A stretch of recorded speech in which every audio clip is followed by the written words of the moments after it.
Fala, oitavo ano, tudo bem com vocês? Bom dia a todos, espero que todo mundo esteja bem. Vamos voltar aí para mais uma aula de geografia. Hoje vamos falar sobre Guerra Fria. Tá? Espero que todo mundo esteja tranquilo, né? Estamos aí, ainda não podemos voltar para a sala de aula, infelizmente.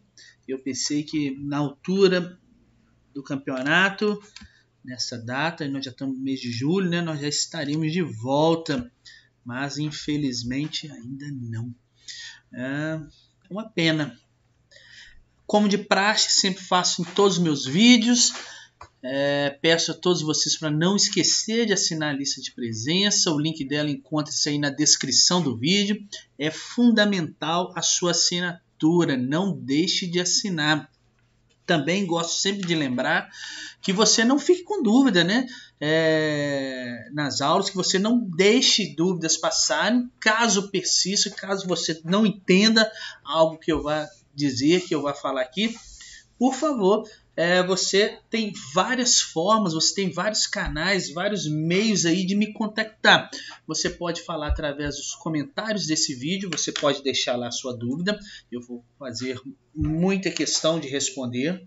Você pode utilizar no formulário aí da lista de presença, tem um campo específico para dúvidas, você pode utilizá-lo também, tá? Você pode utilizar ainda o e-mail da turma, né? Aquele e-mail lá no qual os professores acessam, e aí a gente pode lá, através de lá, fazer essa interação, ou você pode também anotar a sua dúvida aqui, né, durante essa aula, e nós batemos um papo durante a nossa live, que tem sido toda quinta-feira às 10h40 da matina, né, 10h40 da manhã, e tem sido um momento assim muito bacana, pelo menos a minha parte, acredito que todos vocês também, né, eu acho. As lives têm sido muito proveitosas, a escola foi muito legal em ter feito esse momento, tem dado para a gente trabalhar muitos conceitos, tirar muitas dúvidas, resolver atividades, né? E com isso, meu óculos está muito sujo, e com isso avançarmos no conteúdo, termos uma interação um pouco maior, né? Então eu acho que foi um negócio bacana aí que a escola fez, né? Então olha só, algumas aulas, né? Nós começamos aí o nosso volume 2, o volume 2 que nós estamos tratando sobre o mundo dividido na era da globalização. Começamos estudando lá, lembrem-se, né, a minha primeira aula sobre o volume 2, sobre a origem do desenvolvimento e do subdesenvolvimento, né? Trem lá que vem de um passado histórico dos países, né? Uma questão assim complexa de se entender, não é algo fácil, né?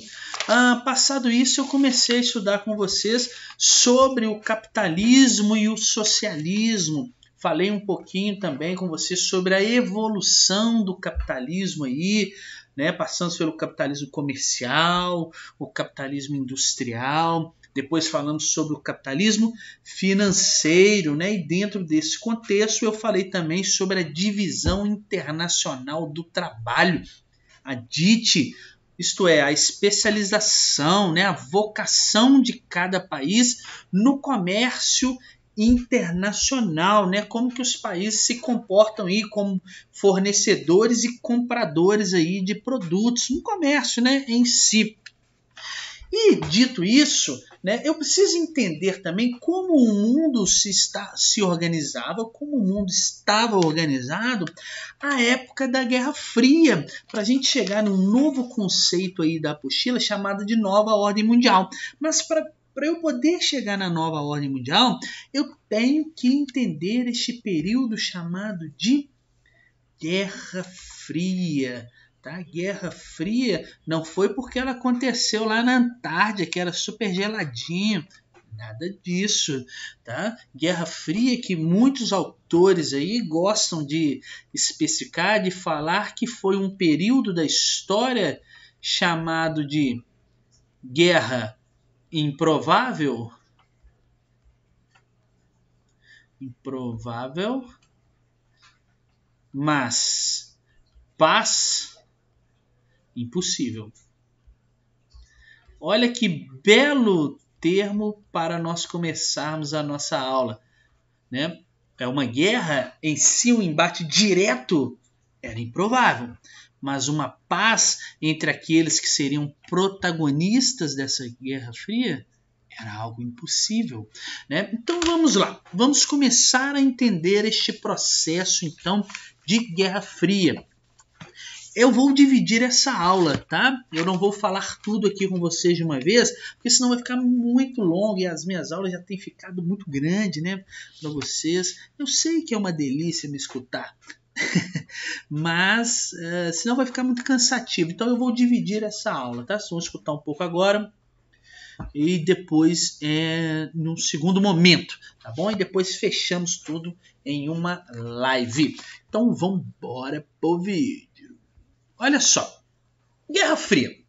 O que é Guerra Fria? Né? Ele tem esse nome aí, pois nunca houve, né, um embate direto entre os dois maiores protagonistas da guerra, né? Os Estados Unidos e a União das Repúblicas Socialistas Soviéticas, né? Já que no caso de uma batalha direta, já que se tivesse um embate direto entre os dois aí, não haveria vencedores, muito menos vencedores, tá?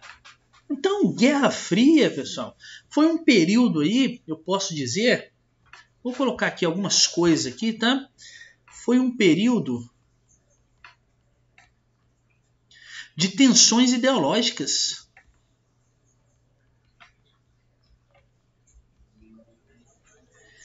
Ideológicas. Entre quem?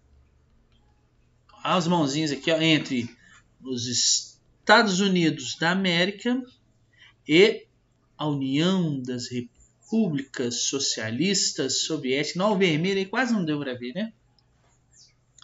E essa disputa entre esses países aí, entre esses dois protagonistas, né, ele ocorreu por áreas de influência. Então foi um período de tensões ideológicas entre Estados Unidos e União das Repúblicas Socialistas Soviéticas, né, que foi caracterizado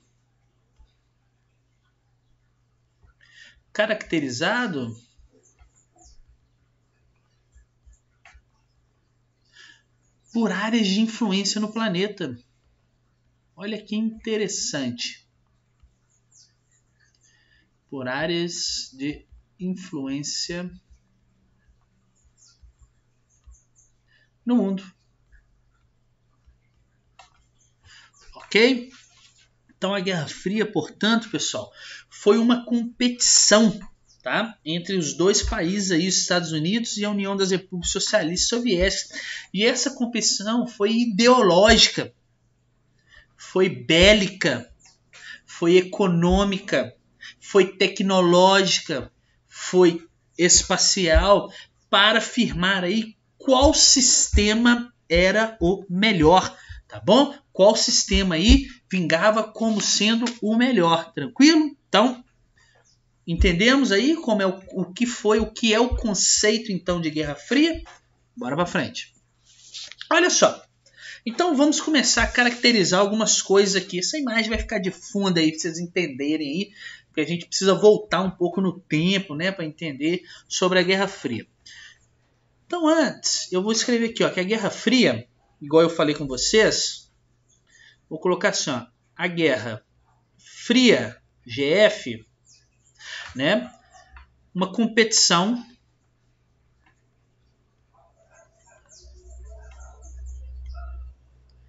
de ordem ideológica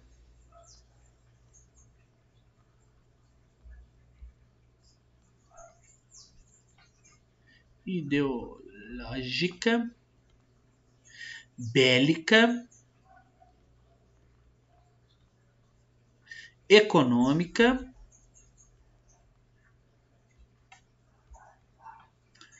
tecnológica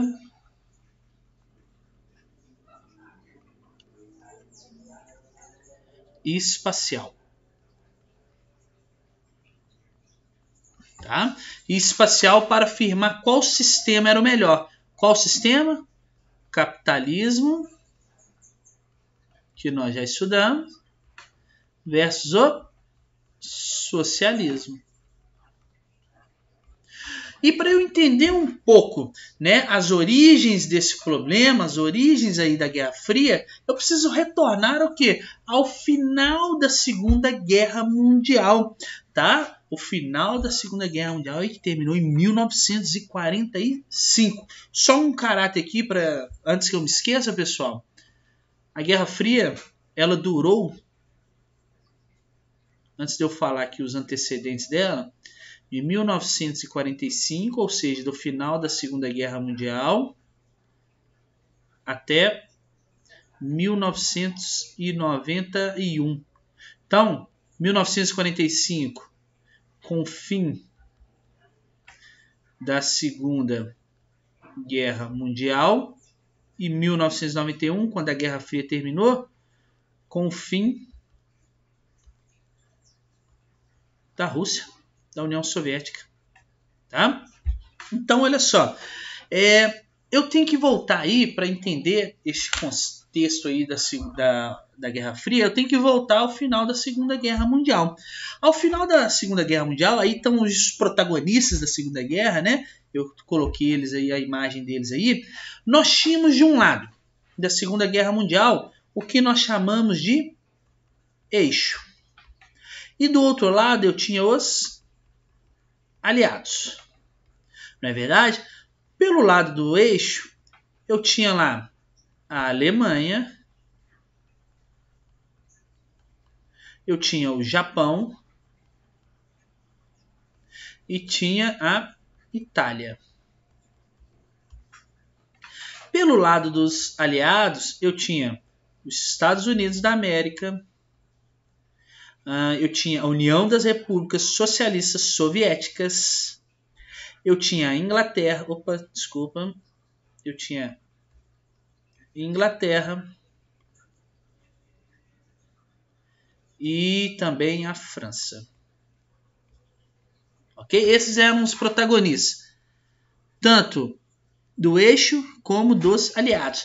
Percebam então que os Estados Unidos e a União das Repúblicas Socialistas Soviéticas, eles foram aliados contra o eixo na Segunda Guerra Mundial. E durante a Segunda Guerra e anterior à Segunda Guerra Mundial, o centro do mundo, o centro de poder do mundo era a Europa. Ok? Só que a Segunda Guerra Mundial aconteceu justamente na Europa. E o fato da Segunda Guerra Mundial acontecer justamente na Europa, eu posso dizer que houve, aí ao final da Segunda Guerra Mundial, e agora vocês vão entender o porquê disso, um enfraquecimento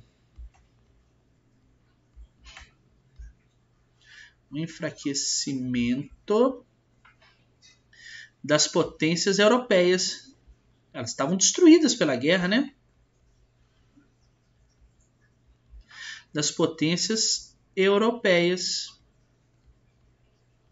Ora, se houve um enfraquecimento das potências europeias, o que surgiu então? Surgiu que houve um surgimento aqui, ó. Surgimento de novas potências. Quais eram essas novas potências? Estados Unidos e União Soviética, de novas potências. Então percebam que, apesar delas serem aliadas aqui, ao final da guerra, né, elas saíram aí como as duas grandes potências do mundo. Só que essas duas grandes potências tinham sistemas completamente diferentes um do outro, porque uma tinha o capitalismo e a outra tinha o socialismo. Eu vou riscar esse cara aqui que eu não gosto dele. Outra tinha o socialismo. Percebam então, olha o contexto aí para o surgimento da Guerra Fria. A competição de ordem ideológica, bélica, econômica, tecnológica e espacial entre os Estados Unidos da América, representando o capitalismo, e a União das Repúblicas Socialistas Soviéticas, representando o socialismo, por áreas de influência em todo o mundo. Legal? Entenderam aí os antecedentes? Este período, então, né, da Guerra Fria, ele gerou, olha que imagem top, ele gerou, então, o que nós chamamos, o período da Guerra Fria,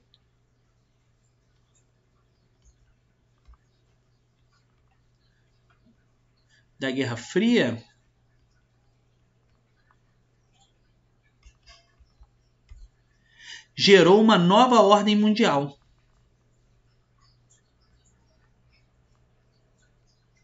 Nova ordem mundial. Antes, qual que era a ordem mundial? A Europa era o centro do mundo, o centro do poder. Toda vez que eu falar ordem mundial, vocês entendam que ordem mundial está relacionada a uma organização temporária do poder. Organização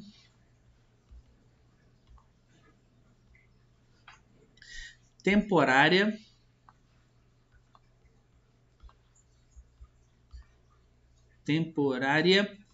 do poder.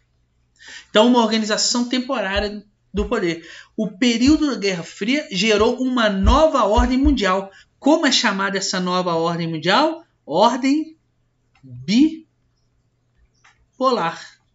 Por que bipolar? Porque de um lado eu tenho os Estados Unidos da América representando o capitalismo, e do outro lado eu tenho então a União das Repúblicas Socialistas Soviéticas representando o socialismo.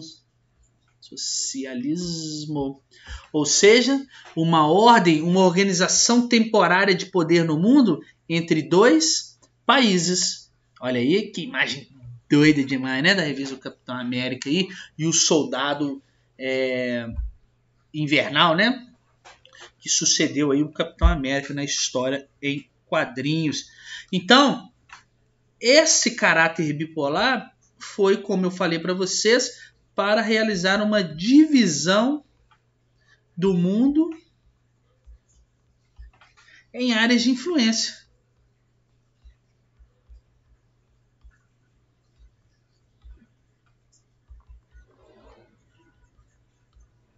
Ok? E se eu pegar num contexto de regionalização, né, do mundo, é interessante que eu posso pensar o seguinte. Os Estados Unidos, né, representando aí, vamos dizer, o capitalismo,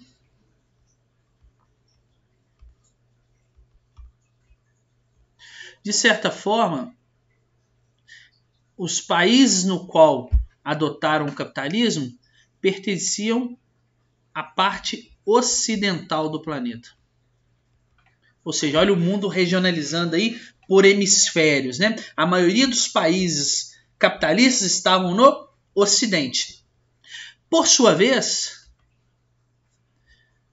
se eu regionalizar o mundo através de hemisférios assim, se eu pegar a União Soviética, né, representando aí o socialismo, a maioria dos países socialistas estavam no Oriente, no leste, né? Olha que interessante como o mundo estava se regionalizando entre dois polos bipolar. Não esqueçam disso, ok? Vamos ver mais? Olha quantas regionalizações nós vamos ter do mundo. Olha quantas divisões nós vamos ter aí por conta dessa questão da Guerra Fria. Essa aí nós já estudamos, lembra? A organização do mundo aí entre primeiro, segundo e terceiro mundo. O primeiro mundo aí pertencendo aos países capitalistas ricos, os CAP ricos. Olha aí, percebam, quase todos estão no Ocidente. Se você parar para pensar, né, que a linha do Equador passando aí, quase todos estão no Ocidente. O segundo mundo são os socialistas. Quase todos os socialistas estão no Oriente. Legal, né? E o terceiro mundo, coitados, é o que sobrou, né? São os capitalistas pobres. Brasil, entre outros. Ok? Então, esta foi uma forma de regionalizar o mundo à época da Guerra Fria, né? Entre primeiro, segundo e terceiro mundo. Nós já vimos isso aí. Só que uma outra regionalização, né, como o mundo estava sendo regionalizado por zonas de influência, uma outra regionalização ocorreu nesta região aqui, ó, tá? Essa regionalização ocorreu entre a Europa Oriental e a Europa Ocidental. Aqui eu tenho a Europa Oriental, ok? Europa Oriental. E aqui eu vou ter a Europa Ocidental.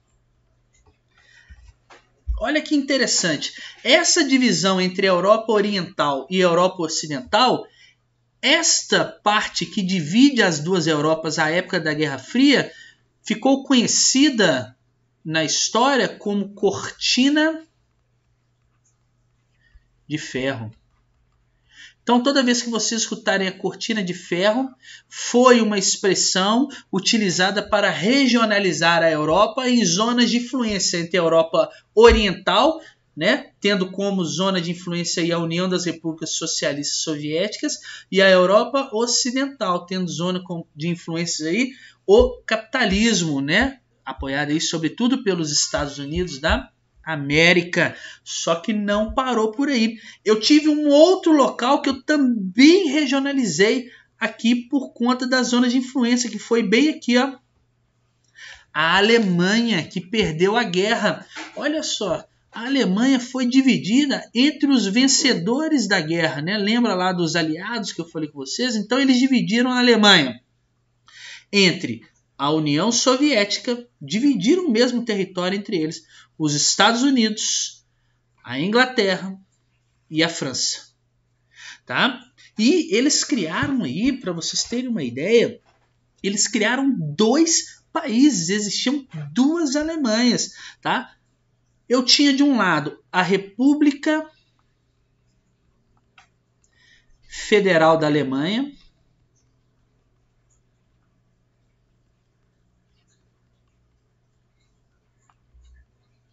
que era composta aí pelos países capitalistas.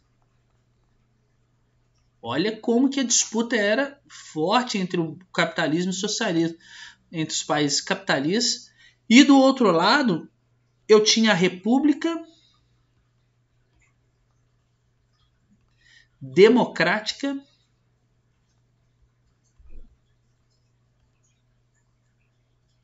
da Alemanha.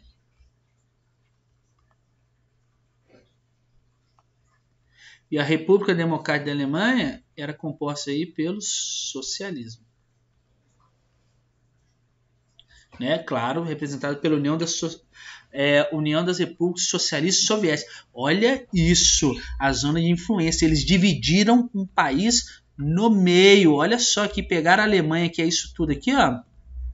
Isso tudo aqui é a Alemanha, ó. Era, né? Na época, né? Isso aqui era a Alemanha na época. E eles dividiram, ó. Isso aqui é soviético. E isso aqui é capitalista. Só que eles não pararam por aí não, pessoal. Deixa eu apagar aqui para não ficar feio, né? Só que eles não pararam por aí não. Sabe o que eles fizeram mais? As zonas de influência eram tão fortes nessa época, né? Eram tão bem que eles pegaram aqui e dividiram a capital da Alemanha, que é ainda Berlim. É sério, olha lá. Eles dividiram Berlim, a capital ainda. Percebam no mapa que Berlim fica onde? Na Alemanha Oriental aqui, ó. Né? Na Alemanha Oriental, que pertence aqui aos socialistas. Só que todo mundo queria um pedaço da da capital, né, alemã. Então, eles tiveram que dividir entre os vencedores. Olha a cidade aqui de Berlim, a capital. Nós tivemos Berlim Oriental e Berlim Ocidental. Berlim Oriental ficou com o bloco soviético e Berlim Ocidental ficou entre a França, a Inglaterra e os Estados Unidos da América.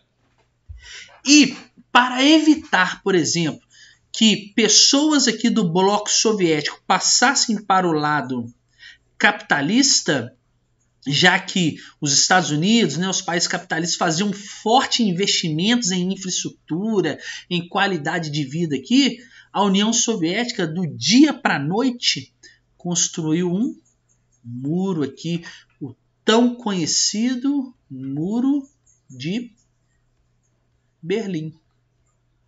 Não é que eles construíram um muro assim do dia para a noite, mas eles cercaram aí uma cidade da outra do dia para a noite e depois foram construindo o muro rapidamente e as pessoas eram impedidas de acessar um local para o outro. Olha a que ponto chegamos da guerra, né? Eu separei um videozinho para vocês aí aqui, muito legal, um documentáriozinho, é pequenininho, é curtinho, né? Por isso eu vou colocar nessa aula aqui, sobre o Muro de Berlim. Olha que legal. Vamos acompanhar juntos aqui.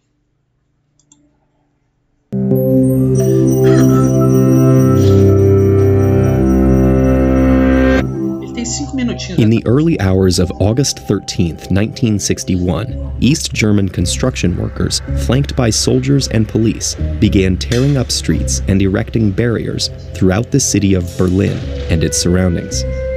This night marked the beginning of one of history's most infamous dividing lines, the Berlin Wall. Construction on the wall continued for the next decade as it cut through neighborhoods, separated families, and divided not just Germany, but the world. To understand how we got to this point, we have to go back to World War II. America, Britain, and France joined forces with the Soviet Union against the Axis powers. After they defeated Nazi Germany, each of the victorious nations occupied part of the country. The division was meant to be temporary, but the former allies found themselves at odds over their visions for post-war Europe. While Western powers promoted liberal market economies, the Soviet Union sought to surround itself with obedient communist nations, including a weakened Germany. As their relations deteriorated, the Federal Republic of Germany was formed in the West, while the Soviets established the German Democratic Republic in the East. The Soviet satellite countries restricted Western trade and movement, so a virtually impassable border formed. It became known as the Iron Curtain. In the former German capital of Berlin, things were particularly complicated. Although the city lay fully within the East German territory of the GDR, the post-war agreement gave the Allies joint administration. So America, Britain, and France created a democratic enclave in Berlin's western districts. While East Germans were officially banned from leaving the country, in Berlin it was simply a matter of walking or riding a subway, streetcar, or bus to the western half, then traveling on to West Germany or beyond. This open border posed a problem for the East German leadership. They had staked a claim to represent the communist resistance against Hitler and portrayed Western Germany as a continuation of the Nazi regime. While the US and its allies poured money into West Germany's reconstruction, the Soviet Union extracted resources from the East as war reparations, making its planned economy even less competitive. Life in East Germany passed under the watchful eye of the Stasi, the secret police whose wiretaps and informants monitored citizens for any hint of disloyalty. While there was free healthcare and education in the East, the West boasted higher salaries, more consumer goods, and greater personal freedom. By 1961, about 3.5 million people, nearly 20% of the East German population, had left, including many young professionals. To prevent further losses, East Germany decided to close the border, and that's where the Berlin Wall came in. Extending for 43 kilometers through Berlin and a further 112 through East Germany, the initial barrier consisted of barbed wire and mesh fencing. Some Berliners escaped by jumping over the wire or leaping from windows, but as the wall expanded, this became more difficult. By 1965, 106 kilometers of 3.6-meter-high concrete barricades had been added, topped with a smooth pipe to prevent climbing. Over the coming years, the barrier was strengthened with spike strips, guard dogs, and even landmines, along with 302 watchtowers and 20 bunkers. A parallel fence in the rear set off a 100-meter area called the Death Strip. There, all buildings were demolished and the ground covered with sand to provide a clear line of sight for the hundreds of guards ordered to shoot anyone attempting to cross. Nevertheless, nearly 5,000 people in total managed to flee East Germany between 1961 and 1989. Some were diplomats or athletes who defected while abroad, but others were ordinary citizens who dug tunnels, swam across canals, flew hot air balloons, or even crashed a stolen tank through the wall. Yet the risk was great. Over 138 people died while attempting escape, some shot in full view of West Germans powerless to help them. The wall stabilized East Germany's economy by preventing its workforce from leaving, but tarnished its reputation, becoming a global symbol of communist repression. As part of reconciliation with the East, the Basic Treaty of 1972 recognized East Germany pragmatically, while West Germany retained its hope for eventual reunification. Although the Eastern regime gradually allowed family visits, it tried to discourage people from exercising these rights with an arduous bureaucratic process and high fees. Nonetheless, it was still overwhelmed by applications. By the end of the 1980s, the liberalization of other Eastern Bloc regimes caused mass demonstrations for free travel and demands for democracy. On the evening of November 9, 1989, East Germany tried to diffuse tension by making travel permits easier to obtain. But the announcement brought thousands of East Berliners to the border crossing points in the wall, forcing the surprised guards to open the gates immediately. Rejoicing crowds poured into West Berlin as people from both sides danced atop the wall, and others began to demolish it with whatever tools they could find. Although the border guards initially tried to maintain order, it was soon clear that the years of division were at an end. After 4 decades, Germany was officially reunified in October 1990, and the Soviet Union fell soon after. Today, parts of the wall still stand as a reminder that any barriers we put up to impede freedom, we can also break down. TED-Ed is a Legal, né? Então, pessoal, essa foi nossa aula introdutória sobre a Guerra Fria. Terminei com esse vídeo aí que trata sobre o Muro de Berlim. Nós vamos aprofundar um pouco mais nesses conceitos, sobre esses temas da Guerra Fria. Espero que vocês tenham gostado. Qualquer coisa estou à disposição. Não deixem de assinar a lista de presença, tá bom? Tchau para vocês e até a próxima aula.